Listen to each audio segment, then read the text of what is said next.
இயேசு கிறிஸ்துவின் நாமத்தில் உங்கள் அனைவருக்கும் என் அன்பின் வாழ்த்துக்கள். ஆதியாகமம் 5ஆம் அதிகாரத்தை வாசிக்கலாமா? வாங்க. ஆதாமின் வம்ச வரலாறு. தேவன் மனுஷனை சிருஷ்டித்த நாளிலே அவனை தேவ சாயலாக உண்டாக்கினார்.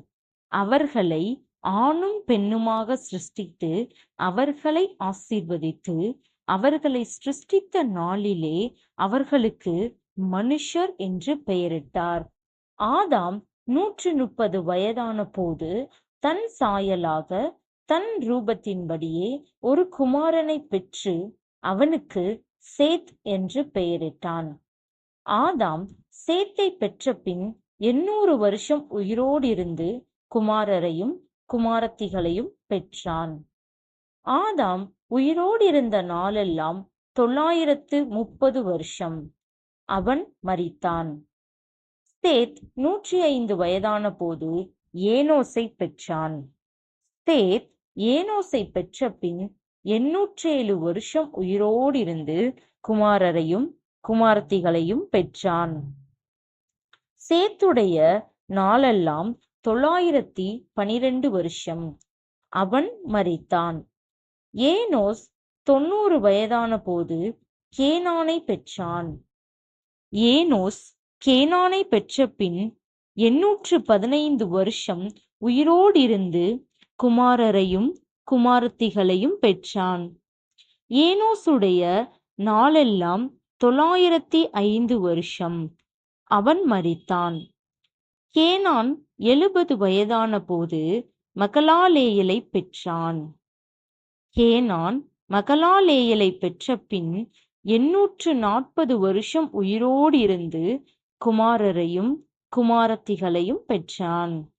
கேனானுடைய நாளெல்லாம் 910 வருஷம். அவன் மரித்தான். மகலாலேயேல் 65 வயதான போது யாரேதை பெற்றான்.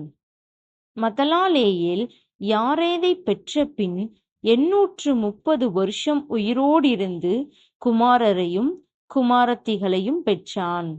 மகலாலேயலுடைய நாளெல்லாம் 895 வருஷம். அவன் மரித்தான். யாரேத் 162 வயதான போது ஏனோக்கை பெற்றான். யாரேத் ஏனோக்கை பெற்ற பின் 800 வருஷம் உயிரோடு இருந்து குமாரரையும் குமாரத்திகளையும் பெற்றான். யாரேதுடைய நாளெல்லாம் 962 வருஷம். அவன் மரித்தான். ஏனோக்கு 65 வயதான போது மெத்துசலாவை பெற்றான். ஏனோக்கு மெத்துசலாவை பெற்ற பின் 300 வருஷம் தேவனோடே சஞ்சரித்துக் கொண்டிருந்து குமாரரையும் குமாரத்திகளையும் பெற்றான். ஏனோக்குடைய நாளெல்லாம் 365 வருஷம். ஏனோக்கு தேவனோடே சஞ்சரித்துக் கொண்டிருக்கையில் காணாமற் போனான். தேவன் அவனை எடுத்துக்கொண்டார். மெத்துசலா 187 வயதான போது லாமேக்கை பெற்றான். மெத்துசலா லாமேக்கை பெற்ற பின் 782 வருஷம் உயிரோடு இருந்து குமாரரையும் குமாரத்திகளையும் பெற்றான். மெத்துசலாவுடைய நாளெல்லாம் 969 வருஷம். அவன் மரித்தான். லாமேக்கு 182 வயதான போது ஒரு குமாரனை பெற்று, கர்த்தர் சபித்த பூமியிலே நமக்கு உண்டான வேலையிலும் நம்முடைய கைகளின் பிரயாசத்திலும் இவன் நம்மை தேற்றுவான் என்று சொல்லி அவனுக்கு நோவா என்று பெயரிட்டான். லாமேக்கு நோவாவை பெற்ற பின் 595 வருஷம் உயிரோடு இருந்து குமாரரையும் குமாரத்திகளையும் பெற்றான். லாமேக்குடைய நாளெல்லாம் 777 வருஷம். அவன் மரித்தான். நோவா 500 வயதான போது சேம், காம், யாபேத் என்பவர்களை பெற்றான். இந்த 5ஆம் அதிகாரம் மூலியமா நாம் கற்றுக்கொள்கிற ஒரு விஷயம் என்ன அப்படின்னா, இதற்கு முன்பாக இருந்த அதிகாரத்துல கர்த்தர் ஒரு சாபத்தின் கட்டளையை கொடுத்திருந்தார் மனிதனுக்கு.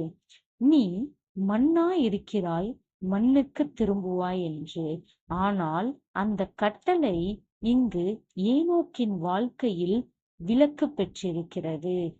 ஏனோக்கு மண்ணுக்கு திரும்பாமல் கடவுளோடு எடுத்துக்கொள்ளப்பட்டார். அதற்கு காரணம், மனிதன் படைக்கப்பட்ட நோக்கத்தை ஏனோக்கு சரியாக செய்தான். அதாவது ஏனோக்கு தேவனோடு சஞ்சரித்துக் கொண்டிருந்தான். இதே போல ஆதியாகமம் 5ஆம் அதிகாரத்துல கர்த்தர் உங்களுக்கு உணர்த்தின வார்த்தைய கீழே கமெண்ட் பண்ண மறக்காதீங்க.